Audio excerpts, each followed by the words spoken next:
Olá pessoal, meu nome é Raoni, estou aqui de novo a convite do pessoal do Selec para falar sobre o livro Caminho, Verdade e Vida, dessa vez o capítulo 132, do título Sempre Adiante. Esse capítulo é muito importante porque Emmanuel traz para a gente reflexões bastante interessantes sobre aprendizados, sobre a nossa vida, sobre resignação, sobre resiliência, sobre a importância da gente enxergar os aprendizados na nossa vida.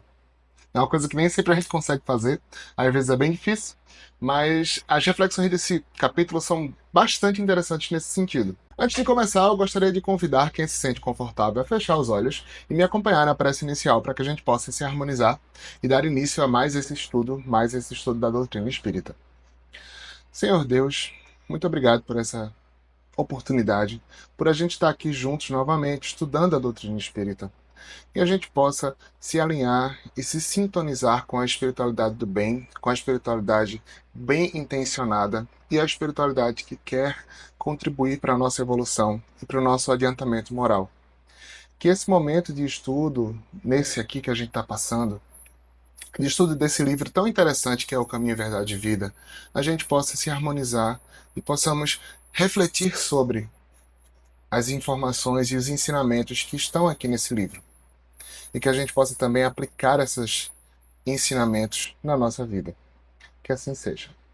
Esse capítulo do livro começa com o trecho do Evangelho, lá da segunda epístola a Pedro, capítulo 2, versículo 19, onde a gente tem: porque de quem alguém é vencido, do tal faz-se também escravo. A gente pode achar que esse capítulo, essa parte da epístola é curtinha e tem uma mensagem simples, mas Emmanuel discorre um capítulo inteiro sobre isso.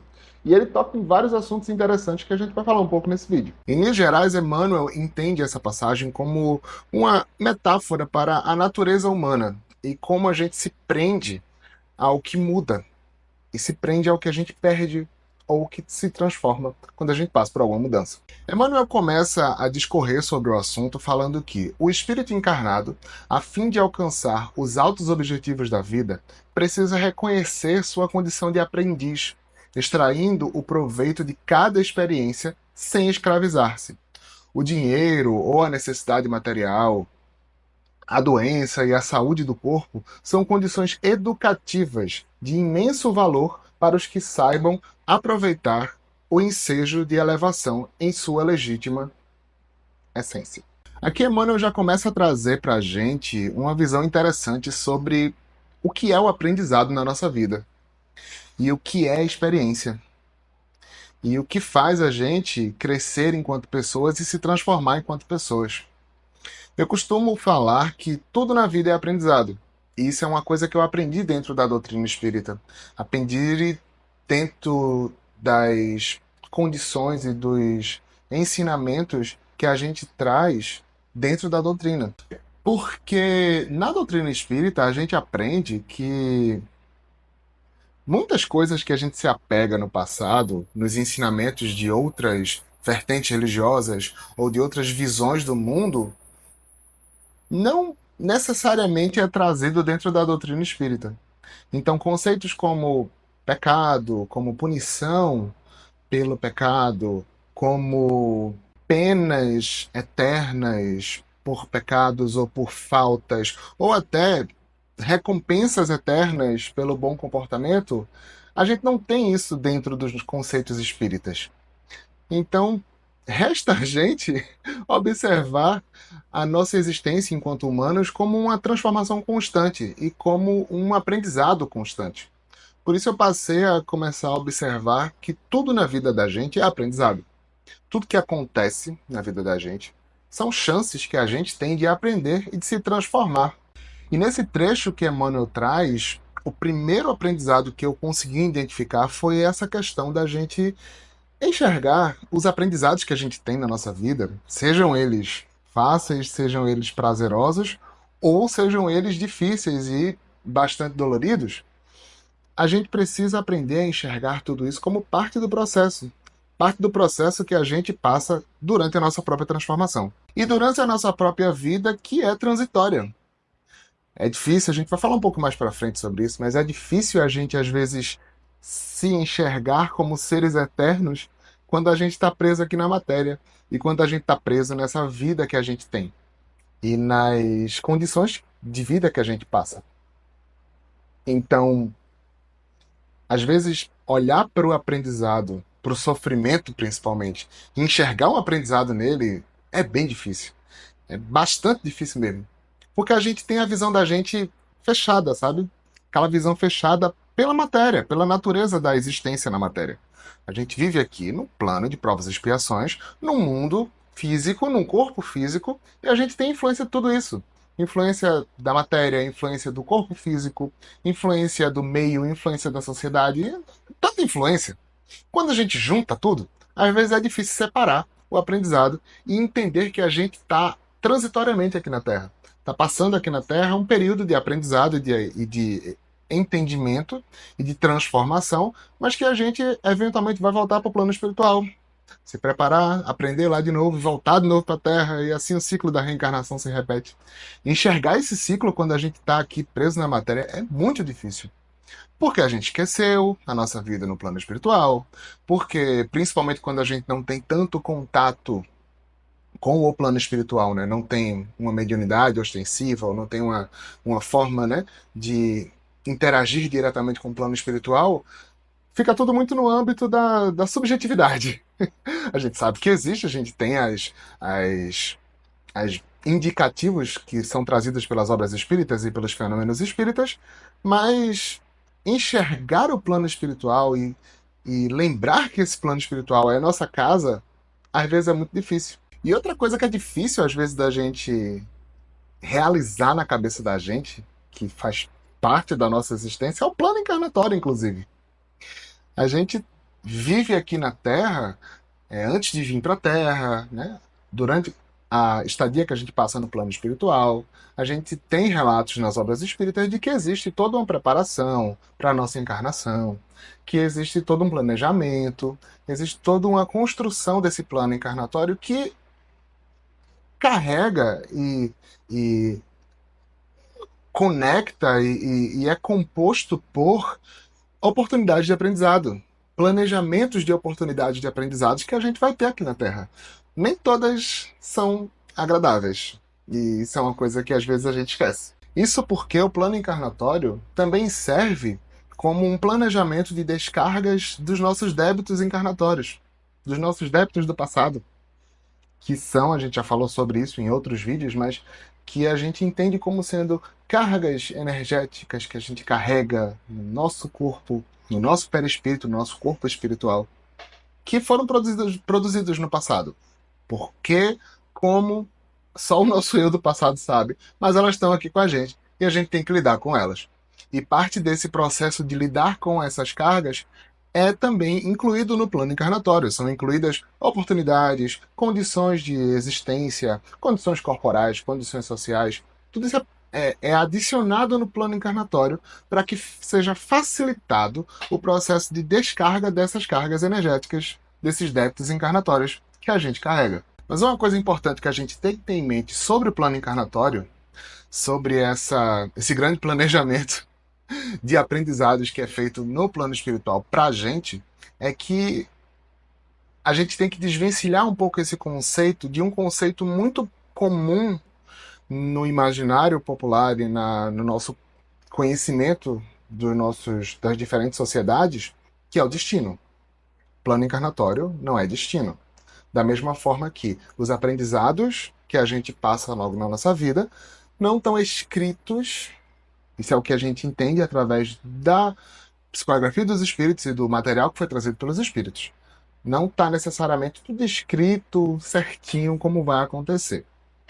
Esse é um equívoco muito comum que eu vejo nos entendimentos espíritas. Porque dentro do espiritismo a gente não tem o conceito de destino. Os espíritos não trazem para a gente esse conceito como sendo parte da nossa realidade no plano espiritual. O plano encarnatório, ele é somente um planejamento. É um conjunto de planejamentos que a espiritualidade vai tentar o melhor possível através dos nossos mentores espirituais, dos nossos guias, né? Dos espíritos que estão tentando garantir que a gente consiga ter bom aproveitamento da nossa chance de reencarnação na Terra. Eles vão tentar fazer com que a gente tenha bons caminhos dentro desse plano espiritual, desse plano encarnatório. Mas uma coisa que é falada, inclusive, no filme Nosso Lar 2, quem estiver vendo esse vídeo aqui já no futuro, assistam esse filme, já deve ter saído, né? Mas se você não tá vendo, se você tá vendo assim que lançou esse vídeo, vá no cinema, é um filme muito legal, é um filme interessante de assistir. E, enfim, é um filme muito massa.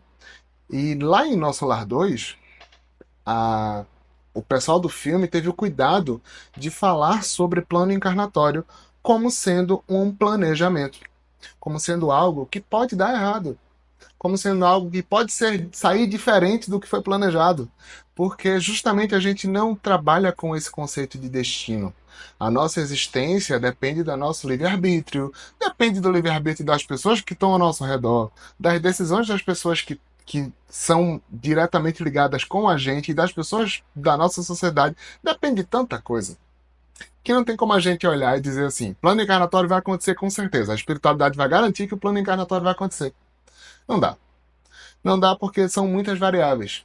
E a gente lida com figura humana quando a gente lida com reencarnação e com as coisas do universo. Nós somos um fator aleatório na constância do universo. E Emmanuel segue aqui analisando as questões trazidas por esse trecho. E ele fala: infelizmente, porém, de maneira geral, a criatura apenas reconhece semelhantes verdades quando se abeira da transformação pela morte do corpo terrestre. Raras pessoas transitam de uma situação para outra com a dignidade devida. Aqui Emmanuel traz uma reflexão bem interessante sobre a natureza da condição humana, sobre como a gente, por falta de palavra melhor, a gente deixa para depois tudo que a gente precisa fazer, e aí quando chega no final da encarnação, a gente é confrontado com a inevitabilidade do fim da nossa existência. E isso é uma situação muito delicada, que infelizmente é muito comum acontecer. Se a gente for olhar para as obras espíritas que são psicografadas, desde as mais conhecidas como Nosso Lar, até obras mais radiais, vamos dizer assim, sobre do espiritismo, é muito recorrente esse tema da reencarnação que não foi aproveitada como deveria ter sido. O próprio André Luiz, em Nosso Lar, o começo de Nosso Lar é assim. A gente está acompanhando André Luiz em sua reestruturação no plano espiritual após ele ter passado por uma reencarnação na qual ele não aproveitou tanto quanto deveria as suas oportunidades de aprendizado. E parece ser parte da condição humana que a gente deveria estar tendo esforços grandes para, né, transformar essa visão pautada na materiedade, pautada na visão, na vida ao corpo físico. Quando a gente está encarnado, a gente estava até conversando sobre isso agora há pouco. É difícil a gente pensar no plano espiritual. É difícil a gente pensar no futuro do plano espiritual. É difícil a gente pensar, às vezes, no futuro da nossa vida, quanto mais no futuro do plano espiritual. E eu acredito que essa tendência que a gente tem de não conseguir pensar no futuro, ela se expressa de formas diferentes, em situações diferentes e em condições diferentes para pessoas diferentes. Bastante diferença aqui, mas vamos falar um pouco sobre isso. Quando a gente pensa em pessoas que não têm condições mínimas de sobrevivência ou vivem em condições de privação material grande, é difícil pensar que essa pessoa vai pensar no futuro de uma maneira muito distante. Às vezes a pessoa está preocupada em sobreviver. E o presente é tão necessário, focar no presente é tão necessário, que é difícil olhar para o futuro. Da mesma forma, quando alguém vive numa vida cheia de regalias ou com, né, confortos materiais, é difícil pensar no futuro também, porque o presente é confortável, o presente é bom. Então, estar no presente é algo que, para essa pessoa, é extremamente prazeroso. Para que ela vai pensar no futuro? Porque ela vai pensar no que vai acontecer na vida dela nos próximos anos. ou nas próximas vidas até. O meu ponto com essa reflexão é falar que o agora ele é palpável, presente, ele é pulsante, ele está na nossa vida nesse momento.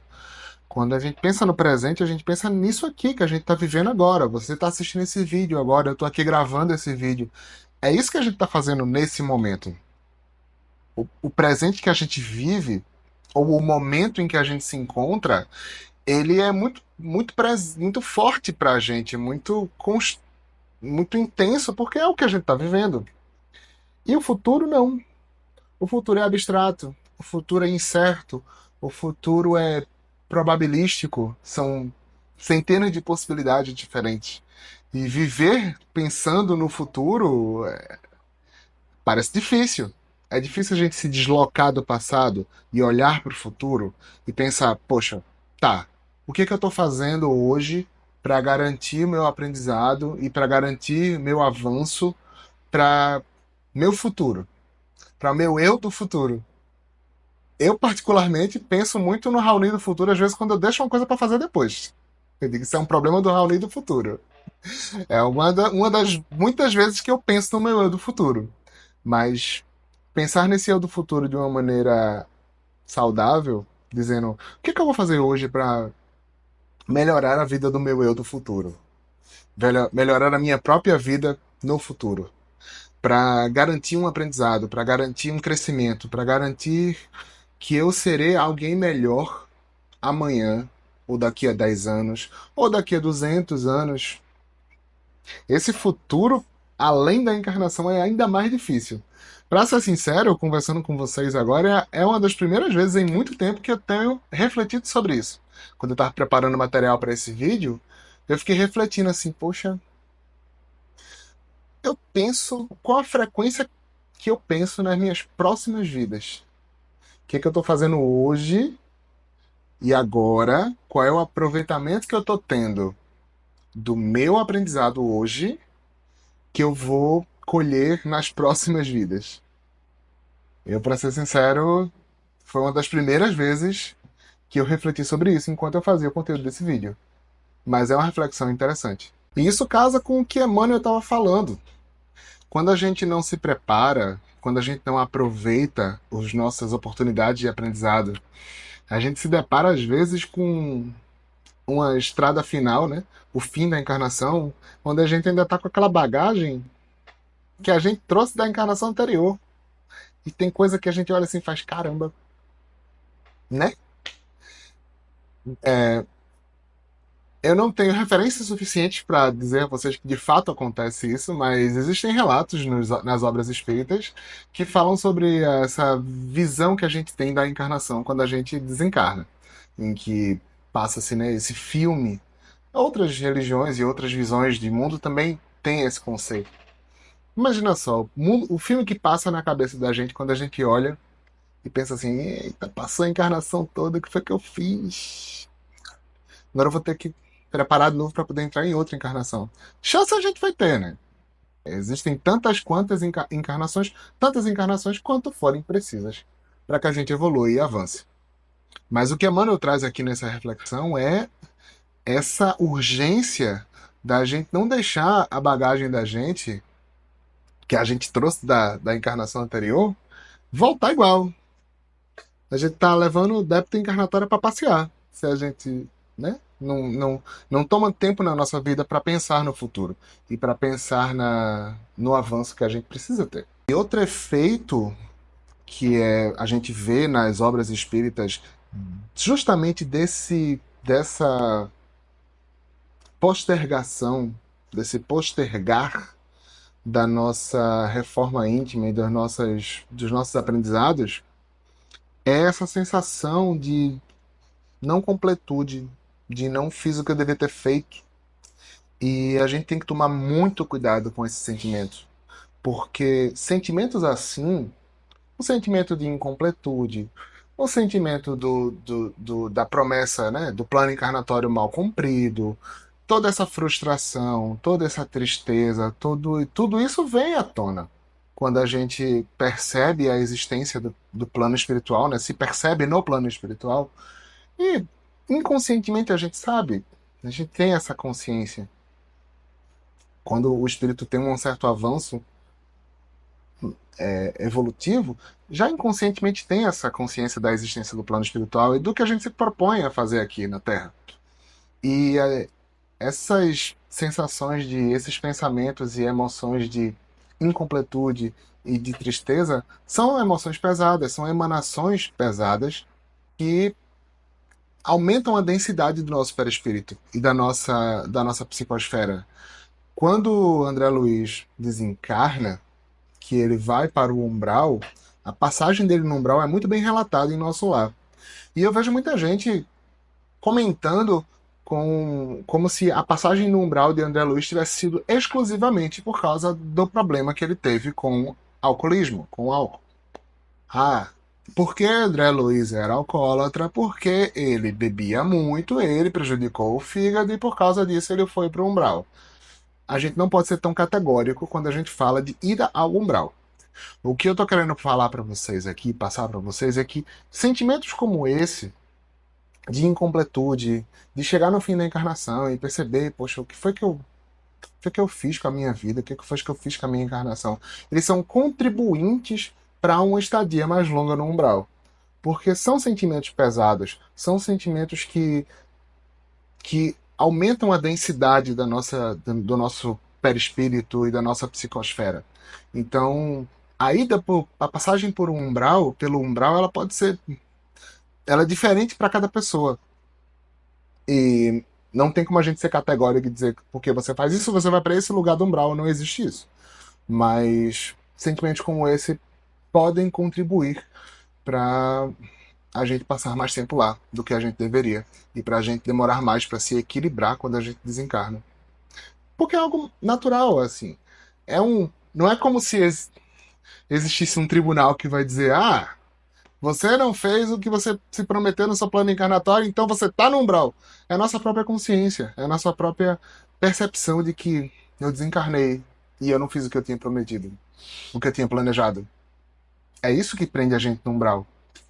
É isso que contribui pra gente ficar preso no umbral. Agora eu entendo por que que as pessoas, né, às vezes constroem esse discurso tão categórico, né? Porque a gente também, que comunica o espiritismo, a gente acaba falando de forma categórica, mas é isso, contribui pra gente estar no umbral. E outra coisa que Emmanuel traz aqui pra gente, que eu achei muito interessante e gostaria de trazer para vocês aqui, é essa reflexão que ele faz sobre o peso da mudança. Quando ele continua no capítulo a discorrer sobre o tema, ele fala: comumente, se o rico é transferido ao lugar de escassez, dá-se a tão extremas lamentações que acaba vencido, como servo miserável da mendicância.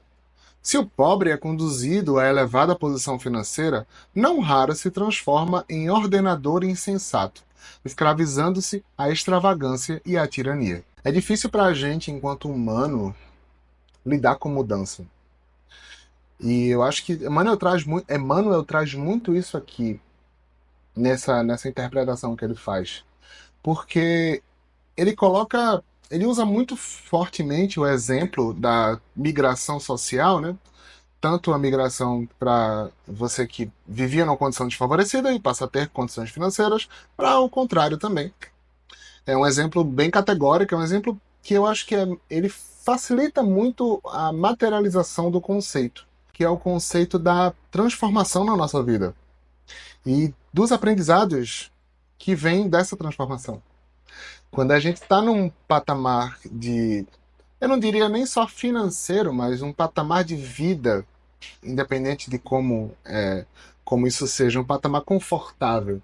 E a gente é levado a um patamar não confortável, seja através de uma queda financeira, uma queda no padrão financeiro, seja através de uma doença, seja através de uma condição emocional que se acomete da gente, seja, enfim, do que for.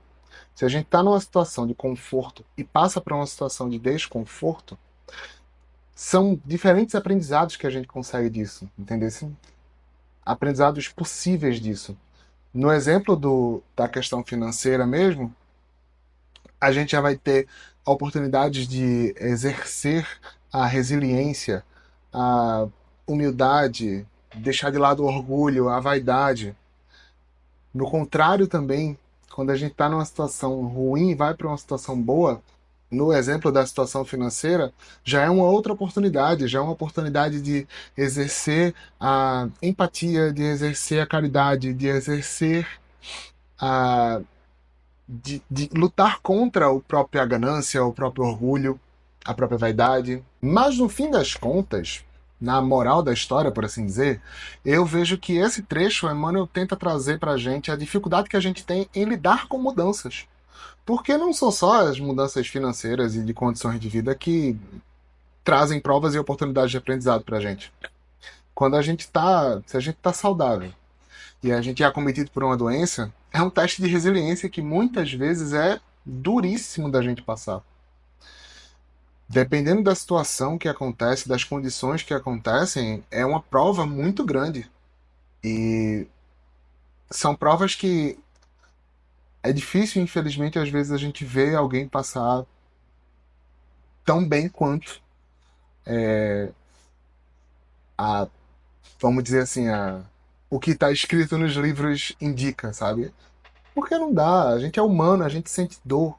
Quando a gente olha para o livro, quando a gente olha para os conhecimentos que estão nas obras espíritas, nos livros do Evangelho, enfim, e a gente não está passando pela prova, é mais fácil da gente entender, tá bom.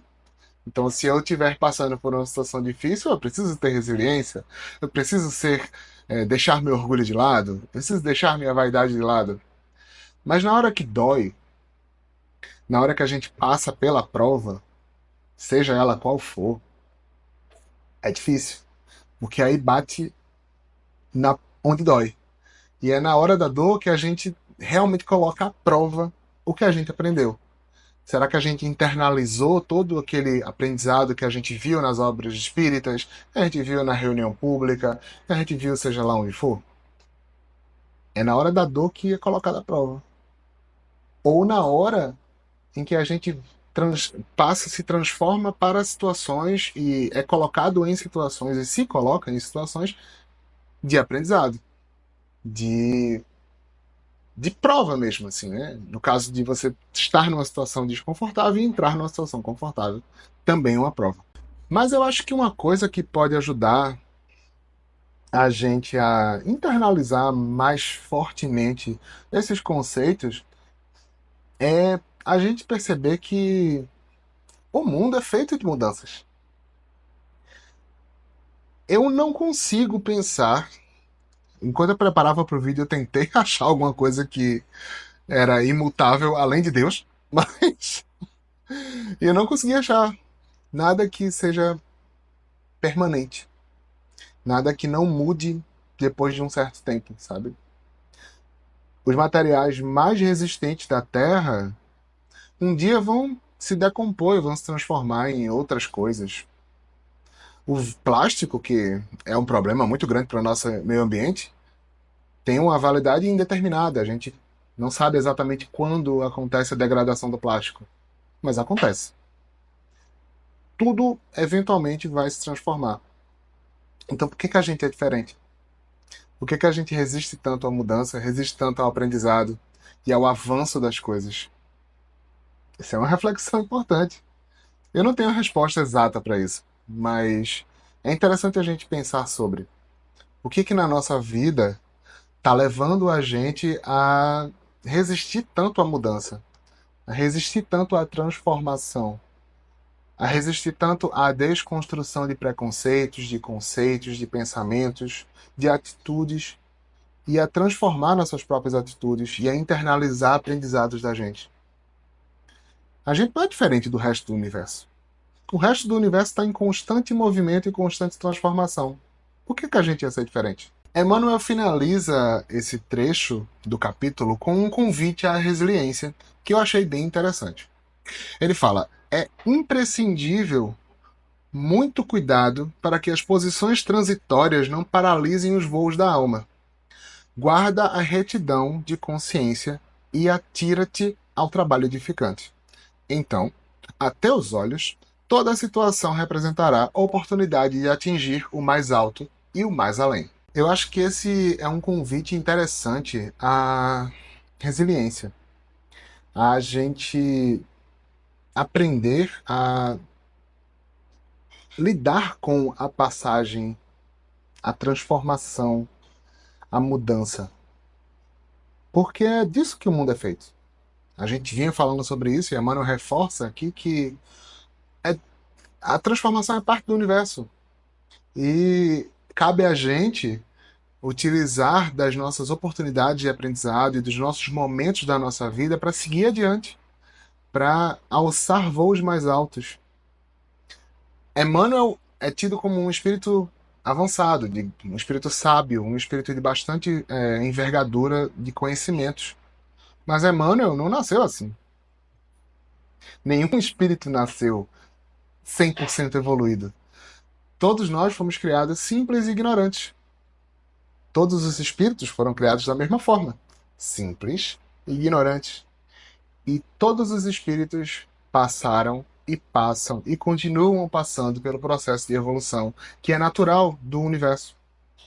A gente vai aumentar em complexidade, a gente vai continuar crescendo, a gente vai continuar recebendo aprendizados e informação e experiências, e isso vai ser internalizado na gente e a gente vai continuar avançando.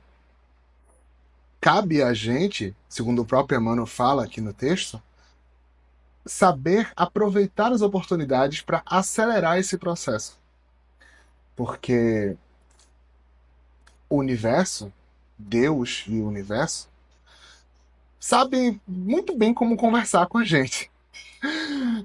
O aprendizado sempre vem por três linguagens. Isso é uma coisa que é muito falada no movimento espírita. O aprendizado vem pela razão, aliás, desculpa, pelo amor, pela razão e pela dor. Qual é a linguagem que a gente está tentando aprender? Na maioria das vezes a gente acaba aprendendo pela dor. A linguagem do amor é tão sublime, tão diferente, tão além da gente que às vezes a gente nem ouve. E a da razão a gente de vez em quando ouve. Eu acho que no estado atual de evolução que a gente está, entender o amor é bem difícil. Então, será que a gente não pode começar aos pouquinhos? Começar fazendo um esforço para a gente aprender a identificar a razão? Para a gente não ter que aprender sempre pela dor? Para todos os aprendizados que vêm para a gente não ter que doer tanto? A gente pode tentar entender o que é essa razão. Será que a razão é o entendimento de como o universo funciona e o aprendizado através disso? Será que a razão é ouvir a nossa voz da consciência, saber identificar a nossa voz da consciência e ouvi-la e evitar os delitos, evitar os erros e aproveitar os aprendizados assim que eles vêm, assim que eles aparecem, assim que chega aquela intuição do não faz isso não, não fala isso não, pra que tu vai falar isso? Pra que tu vai fazer isso? E a gente ter essa delicadeza e esse entendimento de saber dar ouvido a essas vozes, a essa voz e a esse pensamento positivo pra gente. Será que isso é a voz da razão? Eu não sei. A gente precisa descobrir juntos. Mas o principal objetivo que eu gostaria de passar para vocês aqui é essa necessidade que a gente tem de seguir em frente e de garantir que os aprendizados façam parte da nossa bagagem. Tem um ditado no movimento espírita que a gente fala sobre essa questão da bagagem espiritual, que as posses materiais, o que a gente vive aqui na Terra, o que a gente acumula aqui na Terra de matéria, fica na matéria. Quando a gente vai se embora, a gente leva só a nossa bagagem espiritual. Como é que tá a bagagem espiritual da gente? Quais são os contribuintes que eu tô dando para minha bagagem espiritual? O que é que eu tô aproveitando para das experiências que eu tenho, dos aprendizados que eu tenho da vida? O que está vindo para a minha bagagem espiritual? Porque é isso que eu vou levar. A materialidade é importante. Dar atenção à matéria, dar atenção à nossa vida material é importante, porque a gente vive como parte de uma sociedade em que a gente é levado a contribuir a essa sociedade e, né, seguirmos de acordo com o que é esperado da gente aqui na matéria. Mas não é só isso a nossa vida. A nossa vida não é só corpo físico. A parte física, a vida aqui no plano material, é uma parte transitória da nossa existência. O que é importante mesmo é o que a gente vai levar quando a gente vazar daqui. E essa é a reflexão que eu quero deixar para vocês. A importância da gente valorizar e priorizar os nossos aprendizados e a nossa internalização das nossas transformações morais, porque é isso que a gente leva. E eu espero que essa conversa que a gente teve aqui sirva de pontapé para essa transformação. Para a gente fala, eu estou falando aqui para vocês, mas é uma coisa que eu também preciso aprender muito. E tem sido uma experiência legal produzir esses conteúdos, e esse especificamente me trouxe bastante reflexões sobre isso, sobre essa bagagem que a gente está levando, que a gente possa, né, aprender a internalizar mais coisas para dar uma enchidinha na bagagem que a gente vai levar. Eu queria agradecer a presença de vocês até agora e queria convidar a novamente quem se sentir confortável fechar os olhos, entrar em sintonia para que a gente possa finalizar esse momento com uma prece de agradecimento. Senhor Deus, espiritualidade amiga, muito obrigado por mais esse momento, por mais esse aprendizado que a gente teve aqui. Que a gente possa finalizar esse trabalho em harmonia, levar essa energia e essa vibração de harmonia para os nossos lares, para as nossas vidas, para as pessoas ao nosso redor, para as pessoas da nossa vizinhança e as pessoas que estão ligadas a nós, através dos laços da similaridade, através dos laços da emoção e do amor. Que a gente possa emanar luz para todas as pessoas que são importantes para a gente. E que a gente possa seguir na nossa caminhada evolutiva com mais esse conhecimento, que possa ser internalizado dentro de nós e fazer parte de nós. Que assim seja. Muito obrigado por vocês terem participado desse momento e até a próxima.